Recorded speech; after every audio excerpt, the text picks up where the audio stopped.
think we're going to start because we have a full program. We call this, otherwise, chaos, writing to disturb the peace. And I just want to say that it feels like a gift to me to take something that's so dark and threatening and awful and to transform it into some kind of art that's moving and even beautiful.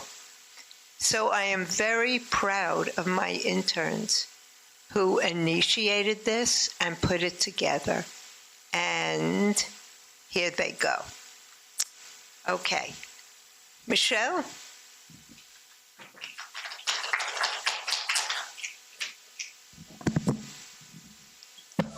Hello. This piece is called On the Corner of Brown Street. I want to write a poem for the women on Brown Street, the ones who work at the diner I go to every Sunday with my parents, the ones who keep the dulled butter knives hidden up their sleeves and the cans of mace hidden in their aprons. I want to write a poem for the women making minimum wage like they drew the short end of the stick, like they're trapped in a cycle filled with nothing but cracked plates and wandering hands. The women on Brown Street know that the customer is always right, but I found them wondering when they'll get their turn. After all, how can the customer be wrong when you just moved the wrong way, darling? How can the customer be wrong when they leave a hearty tip and a vulgar message on the receipt? How can the customer be wrong when the women on Brown Street never get a chance to be proven right? The women at the diner on the corner of Brown Street and an avenue where nothing bad ever happens keep their purses clutched so close to them that they become a second skin when they walk to their cars at night, to their bus stops, to their train stations. These women mold themselves into their bags because that's where safety lies, hidden in the can of mace or the switchblade they felt too silly to order online, but can't help finding useful more times than should be normal, more times than they can count. I want to write a poem about the women at the rinky diner because they are the unsung heroes, folding their capes down to apron size to fit around their waists, snug enough that the regular at table 8 can't force his sticky fingers under there again, tight enough that he can feel the safety click out of place and the thump, thump, thump of his own heart falling into the pit of his stomach when it becomes all too easy to forget how the predator becomes the prey. I want to write this poem for Deborah and Connie and Marjorie and Erica, who greet every guest with a watery smile and a tightened grip around the coffee pot, because lately, filling the coffee cup up to the brim never gets past half full. On the corner of Brown Street and an avenue where nothing like this ever happens, they call it half empty.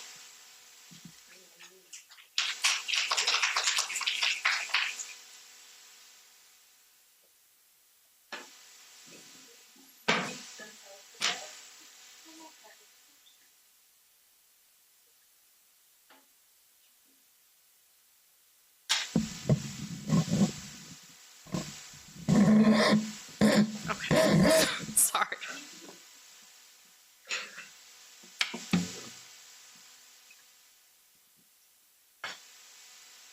Okay, this is a song called Back to Ashes, and I wanted to write something that just kind of feels like the overwhelm that I think a lot of us are feeling.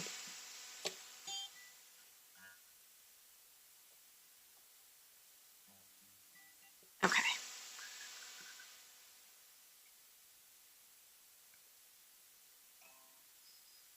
If the world was created just for me, why does it feel so out of reach? And I don't think anything that I write is big enough. It might just never reach the top of the hill that I've been climbing. And the name that I've been signing doesn't feel like mine. The timing's always wrong. I didn't know take this long.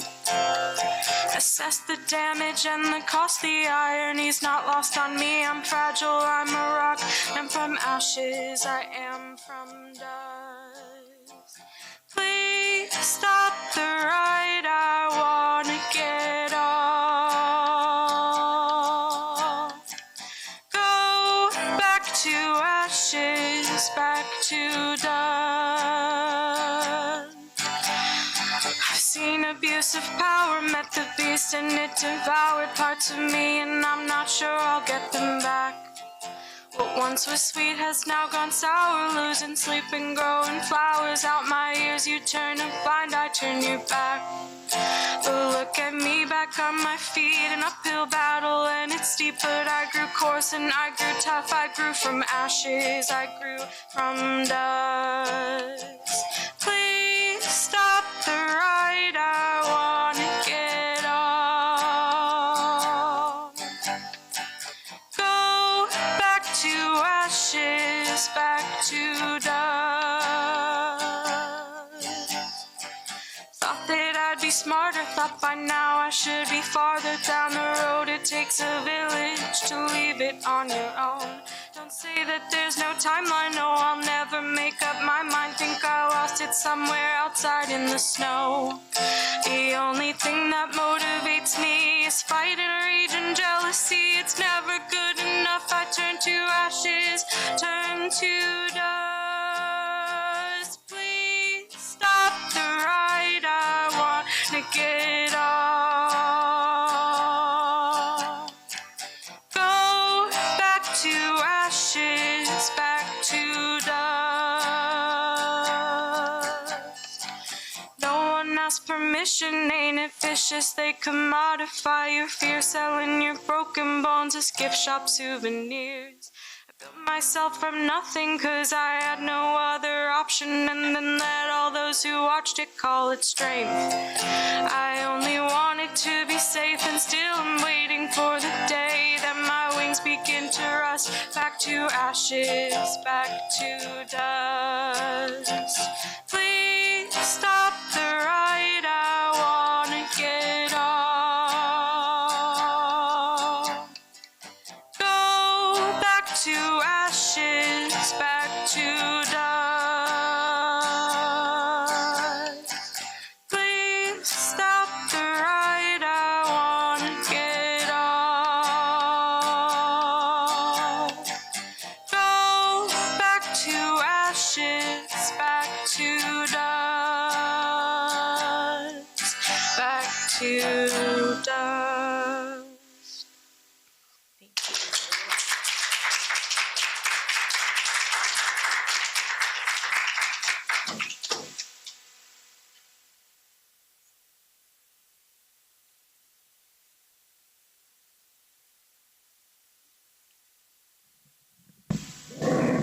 Oh, shoot.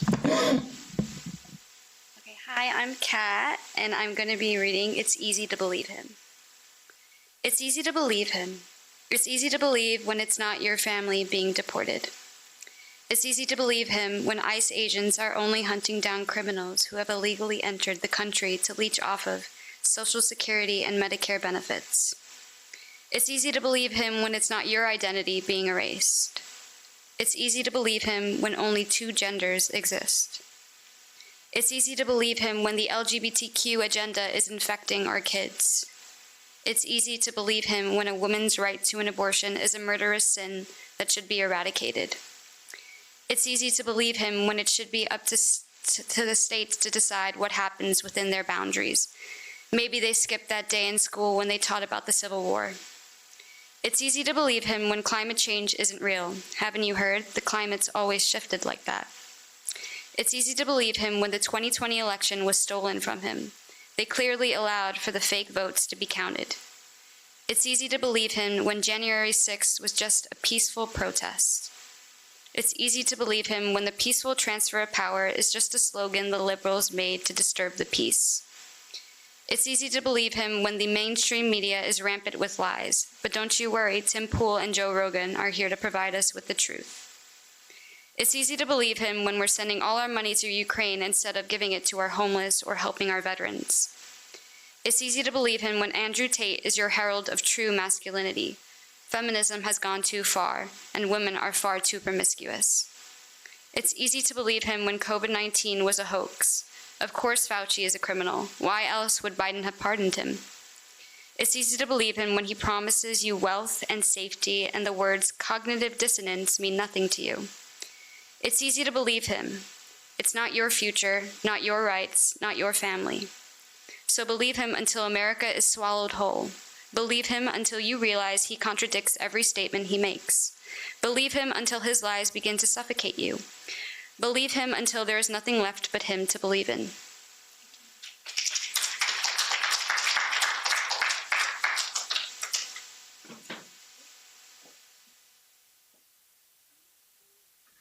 These give me anxiety.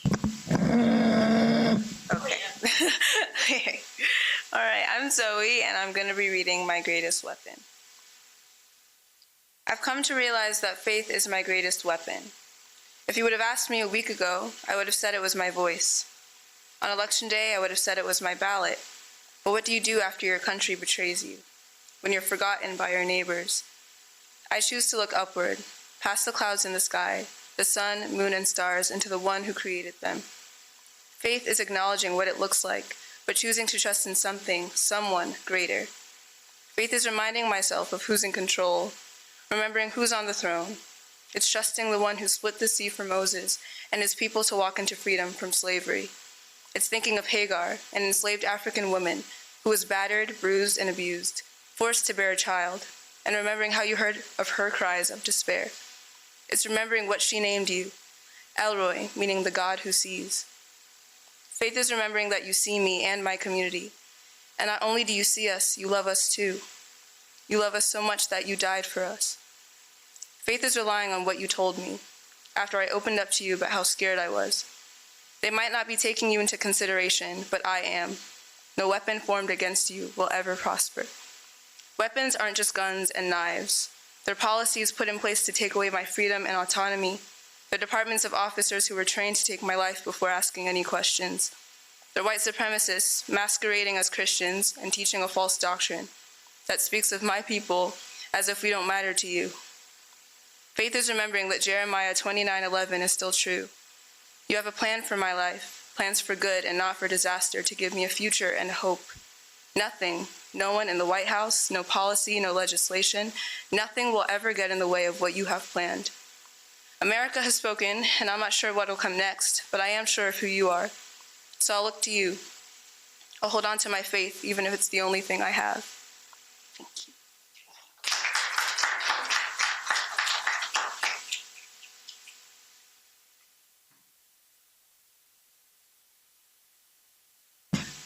My name's Amelia, and I'm going to be reading What Do I Do with My Miracle Now, which is based on a poem by Anita Jeffries called My Miracle Now, which felt rather pertinent.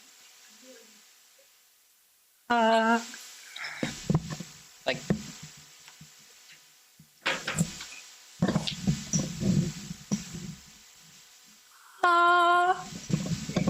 there we go. The lawmaker signs me into non-being. He shuts the way to our God and marker. I owe it to the dolls to ask, where will I find my miracle now? Our seafoam-tinted seeds, our needle, our rebirth. When they are gone, where is my sacrament? The body of my sacral need and remission, bureaucratic, what will I do with profane flesh? I owe it to him too, I guess, to Hirschfeld. I owe it to that phoenix, the one whipped up to flight from papers burning in 33 Berlin. We owe it to generations of prayer under the skin. I owe it to kindness, or maybe blindness. I owe it to an endo in Portland who asked nothing beyond, what will you be? I owe it to Anita, to Aurora, to the dolls to answer. I am a woman. I'm not eager for a new tense. She is cosmic, divine. She is not wanting for a new inquisition via Sharpie. The Nazis held the Olympics there just 3 years later. In 3 years, maybe my vellum, my skin, will be thicker. All I'll be is a body in limbo. It works already for the academic, the plight of that body, of those bodies, a body that has been ordered static. The games come to Los Angeles in 28. I'm not sure my God will come with it. And when the lawmaker comes to rub shoulders, what will he do?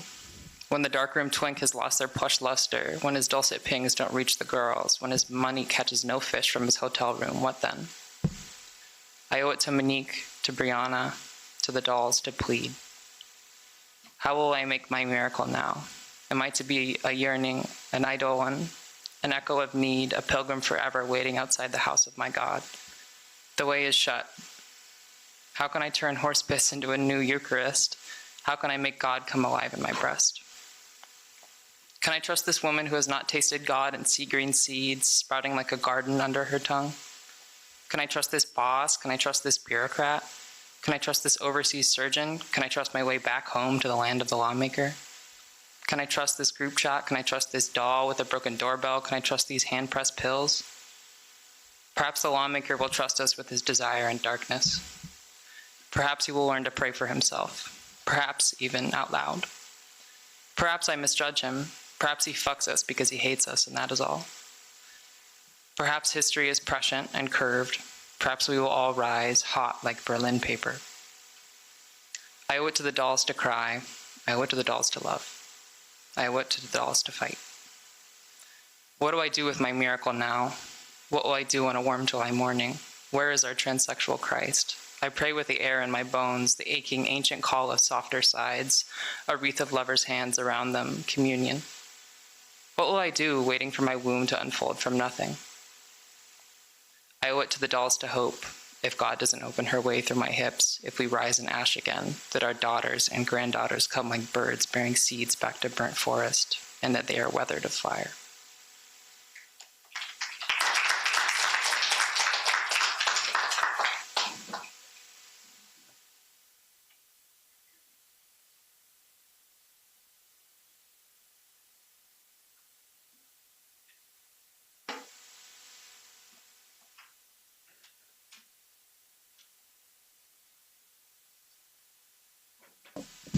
It's okay.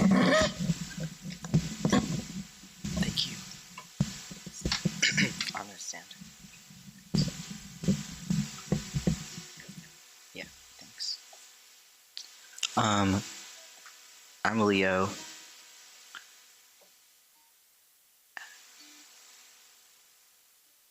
One second.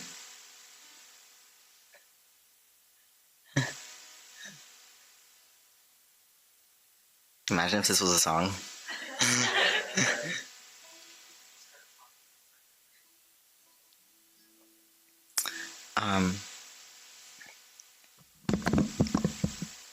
I think songs are a sort of disruption to like regular breath of speech and can help like words inhabit your body in like a different way. I'm not a good singer, so.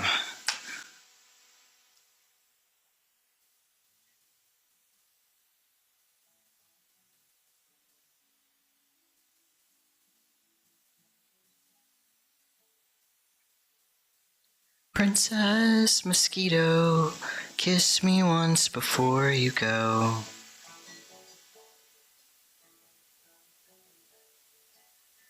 What's alive in me is yours to know.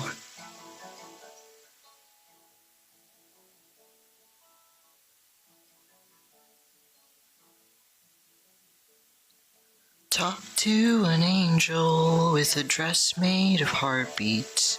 I light her cigarette. She gives me raspberry ice cream. Through the window.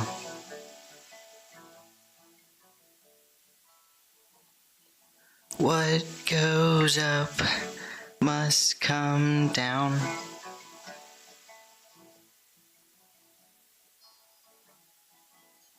What's alive is in the ground.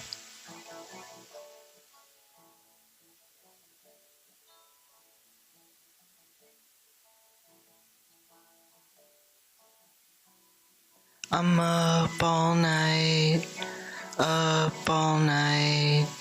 thinking of angels. I'm up all night, counting sheep.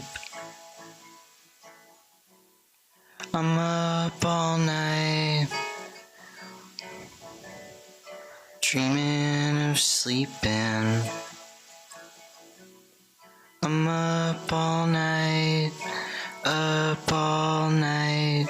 dreaming of sleeping.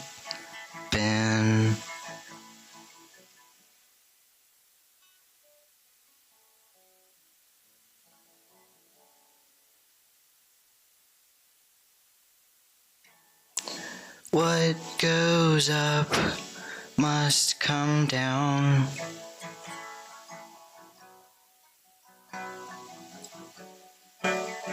What's alive is in the ground, in the ground.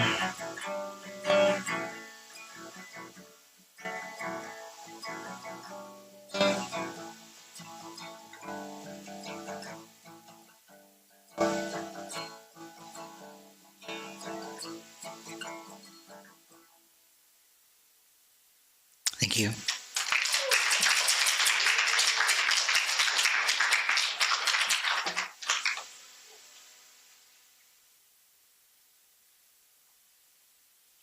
Hi. Hi. My name's Matthew, if you didn't hear Amelia.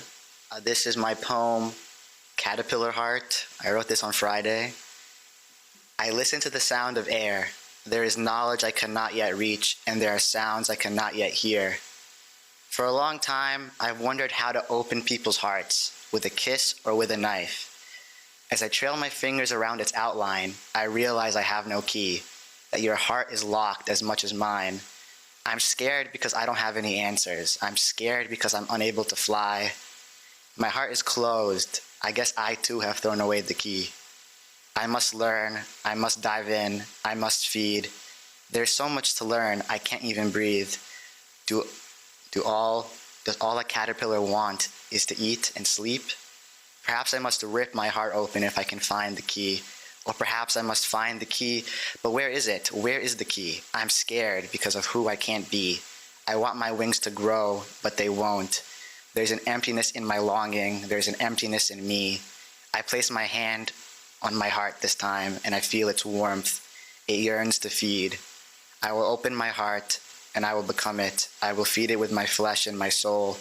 I will teach it. I will love it. Maybe one day my wings will show, and maybe then your heart can mirror mine, and then maybe they will open my caterpillar heart. Thank you. That's it.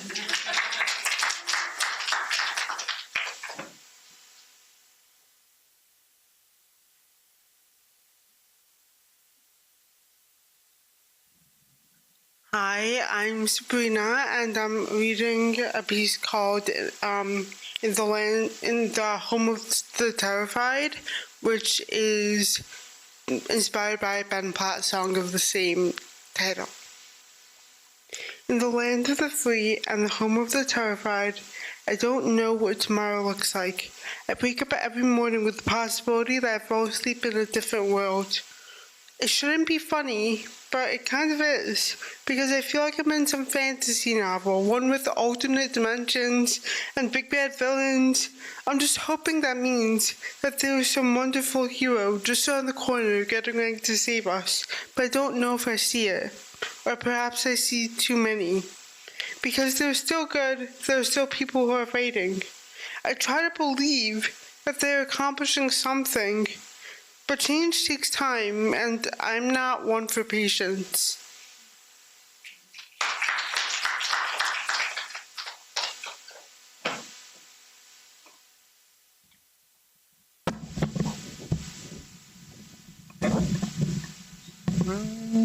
What is comfortable? Yes. Righty tighty, lefty loosey. Never fails. All right, my name is Vale Barone. Thank you all for being here. I'm going to read an excerpt from my short story, The Desert Wife. And we're in the head here of an 18-year-old girl in a small fictional town in Arizona. On weekends, she works at a grocery store to save up for a move to California when she's going to college. One night, her single mother oversleeps and forgets to pick her up from her closing shift at this grocery store. And then the narrator begins accepting rides home from her mom's former best friend, a troubled housewife and influential figure in the local church named Grace. And the scene opens in Grace's minivan, 2 months into their weekend car rides. Grace combed her top row of teeth up her lower lip. So slowly, so deeply, her lower lip turned white. I thought she might draw blood until her mouth widened back into a smile, and her lip flushed back to pale pink. Anyway, read me something, she beckoned. I bet you have a great reading voice. What about Robert Frost? What'd you think? She pointed to her collection in my sweaty hands, a paperback with a split spine she'd lent me the previous weekend. I wondered what would make her think I had a good reading voice. I chose The Hill Wife, the bucolic tale of a housewife venturing the unfamiliar terrain beyond her shared forest cottage. There were no annotations in this book, though I'd wanted to make my own. As I read, hoping my voice was emotive enough, I listened to her shallow breathing, which grew louder at the final stanza. Sudden and swift and light as that, the ties gave, and he learned of finalities besides the grave. I turned to her for approval, but instead felt regret. Grace cried softly, her gaze fixed ahead. When I asked if she was okay, she ignored me. We left the parking lot in silence. Having unknowingly prodded at some wounded part of Grace, I felt furious with myself. The night concluded with impartial goodbyes. When my head hit the pillow that night, I dreamt she and I were digging through Red Rock, searching for the corpse of Robert Frost. Grace was groggy but happy the next night. She asked me about my college applications, a topic I'd been avoiding, as I'd only received 6 of 10 replies, 5 rejections, waitlisted at Berkeley. In front of my house, when she put the car in park, she ran her fingers through my hair and apologized for being so porous last night. I accepted her apology in her next book, a pristine new collection she'd bought during a recent trip to Phoenix called Some Asian Poets. I opened the door to leave, but instead shuttered it and handed her the book back. Read me your favorite. All right. She flipped through the book, resting in her lap, considering. Here, For the Courtesan Chin Ling by Wu Sao. I think you'll like this one because you liked HD so much. I'm not as good of a reader as you, so here goes. One smile from you when we meet, and I become speechless and forget every word. For too long you have gathered flowers and leaned against the bamboos, your green sleeves growing cold. In your deserted valley, I can visualize you all alone, a girl harboring her cryptic thoughts. I close my eyes. The remainder of the poem flowed out of her like a confession. Her eyes narrowed as mine reopened. I grabbed the back of her head and kissed her. She responded tenderly, fearlessly, as her hands rubbed slowly up and down my back. When I pulled away breathless, I felt the need to apologize. Before I could, she asked me if she was a bad person.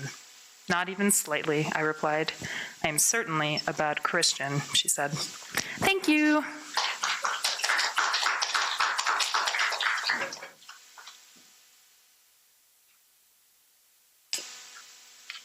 I thought I had room in... What? Huh? Oh, I'm wrong.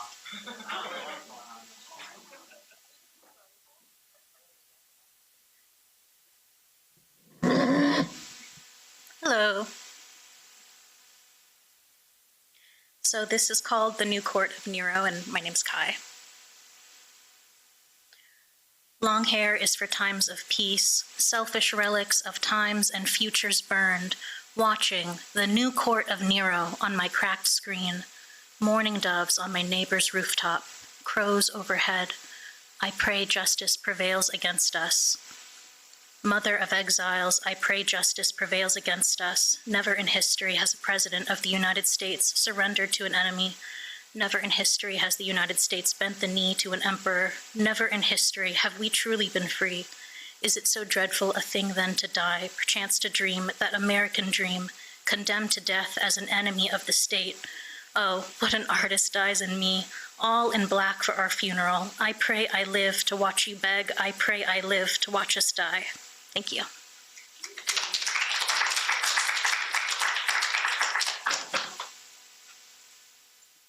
Take 2. Okay. Hi, I'm Damien. This piece is called America After All, and it is inspired by Allen Ginsberg's poem, America. America, I have been legislated into nothing. I woke up today. I seem to still exist. Your Sharpie doesn't bleed like I do. America, aren't you tired yet? Same old story, old jokes, old men, old wounds. 69 years on, and you haven't answered the question. I would send it again, but DeJoy took my last envelope with him. He said that you're quite busy. I can wait. America, when will you forgive us for wanting to live? When will you hold hands to cross the border? When will the acid finally burn a hole through your tongue, pool in your jaw till you can't purse your lips to spit? America, they took my passport. America, I am not being a romantic when I say I can never leave you. Against all odds, you still have your admirers. I don't know what they see when they look at you. I could tell you what I see, but I don't think you'll like it. I'm writing all this down so I remember. America, I wish that I could say this isn't who you are, but I'm in your tear-stained library's history section, and frankly, it's not looking good. Tomorrow, you'll go over some of these in Sharpie. America, I am sick of you. You make me sick and tell me it's the red 40, it's the vaccines, it's the MSG. I saw the bald eagle on your seal has started coughing, its pate is going purple. America, what does the CDC have to say about that? America, I still spend my life looking for the good in people, but I give up on finding it in you. My therapist says I'm slow to trust. I sit on the suicide hotline and tell scared shitless strangers it's going to be all right. America, I'm scared shitless. Is it going to be all right? The school bus driver told me she won't let those kids go where she can't follow. I have never not been followed. Your hot breath at my nape and in the sky, no wonder it never snows. America, you tell me you're ready to be great again. America, I have yet to see it. You pull your sword to cut the knot that strangles the world, threads of billionaires melting ice caps, fascist genocidal states, profits over peoples, 1,001 phobias and isms. You pull your sword to cut the knot and you put it to the neck of those just starting to rise from their knees. There was another shooting yesterday, and California burns. Shiny girl in a dress worth twice my rent makes Oreos from scratch. 5 listicles in my inbox to tell me 5 reasons each I can't trust my eyes. The obstetrician says it's the healthy rebirth of a nation and insurance won't cover it. The hospital bill sucks its teeth, says, well, it's gonna cost you those huddled masses. America, are you tired of winning yet?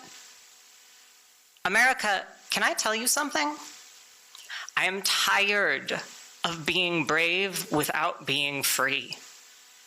I try to bite the hand that feeds me, but my bone-hungry teeth only fight each other. When the subway's between stations, I can pretend the world already ended. America, it's just you and me left. You drove away everybody else. We could sit in the dark and tell secrets. America, is there anybody you like? I know it isn't me. It isn't the students reaching down your throat, grasping blindly for your conscience, or those who fought to be here instead of blinking in by chance, or the DEI, woke moralist, radical left, illegal aliens getting sex changes in prison. We pry the front doors open and steal silver spoons from babies' mouths. We pick your slivered history from our bloodied palms and hold it to the light. Was it such a crime to ask if you could love us? If we could build a home here? America, I want to go home, but I don't know where it is. America, I want to say I don't know who you are, but I'm afraid that I do. You don't know me. I don't exist. The Sharpie says so. It must be true. America, I woke up today. I seem to still be here. My gums are bleeding where the new teeth burst through. I've got more bite left in me. If you don't see me yet, you will. In art therapy, we did finger painting. I can sign my name in red. I can strike your order through. America, I am digging in my transgendered heels. Thank you.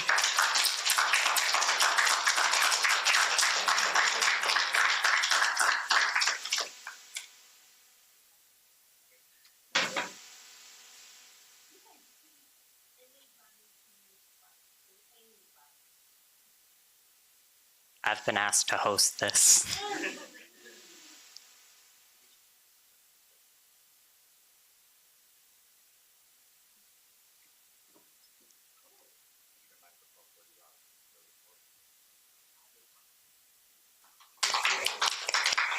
But if anybody else has any other comments.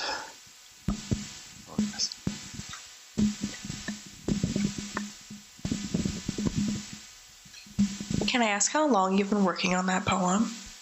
And like what your process was? That one specifically, I actually wrote pretty shortly after the inauguration. I want to say like, I think I started working on it like 3 days after the inauguration, and I finished it, I think February 2nd was when I posted it for the blog.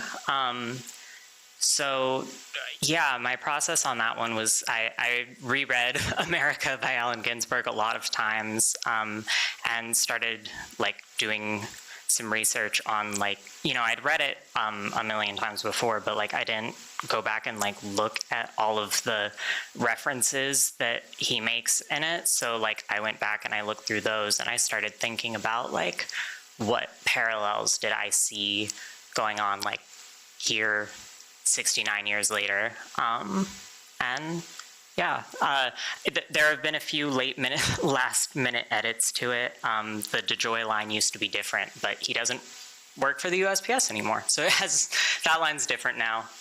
There's a few things that have changed, but. It was really outstanding. I cried the whole time. Thank you. Other comments, questions, reflections?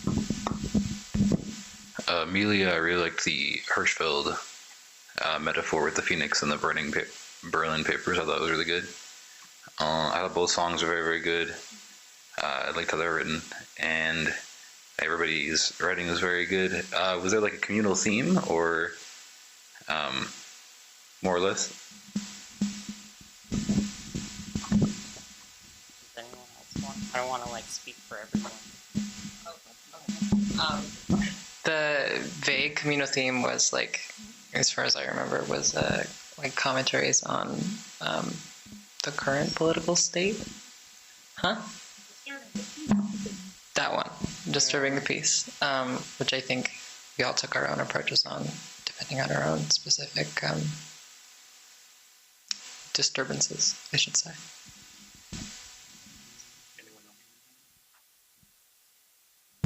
I hate fascists. Just want to say it.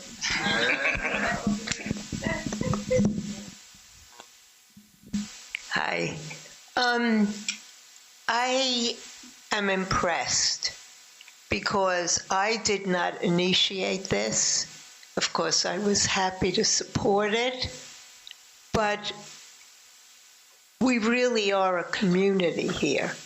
And that's one of the things that can fight against this soulless, spiritless thing going on in this country right now.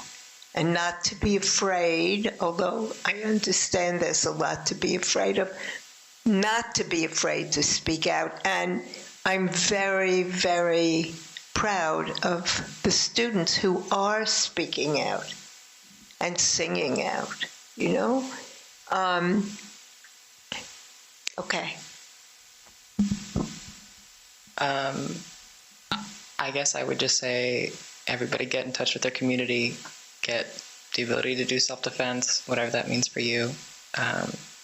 You know, some of us are more or less disadvantaged than others, so look out for your friends, look out for your family, look out for your community. It's really important right now, because if we don't do that, there's not a lot holding up the weight of the nation. I hate fascists. I think the one other thing about like the theme that we were having sort of in mind, other than the disturbance of the status quo, was a lot of us were trying to focus on like bringing visibility and like underlining these narratives that like these narratives and these identities and these stories that people in power are actively trying to erase and obfuscate and undermine. It felt really important to not go quietly, I guess.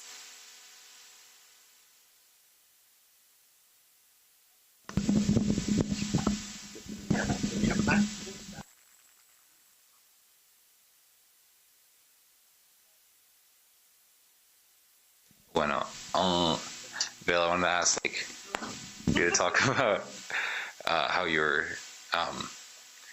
very lovely, very gay story fit into Disturbing the Peace, and if you could expand more on like your writing process for it, because I really liked it. I thought it was very good.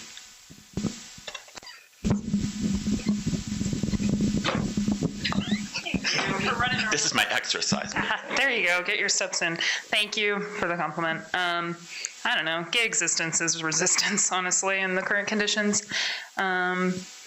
It came to me in a dream, actually. I was like reading a lot of, I know that's so like cliche, but I had this like the character Grace. She's like the mother of 6 kids and has a rough life, and then it's like it forms this unhealthy attachment to her ex-best friend's daughter, and like starts to over-identify with her. And anyway, also just wanted to say that if anyone's looking for like tangible ways to get involved in actual struggle against all the evil things, I am connected to a lot of community projects, 3 off the top of my head.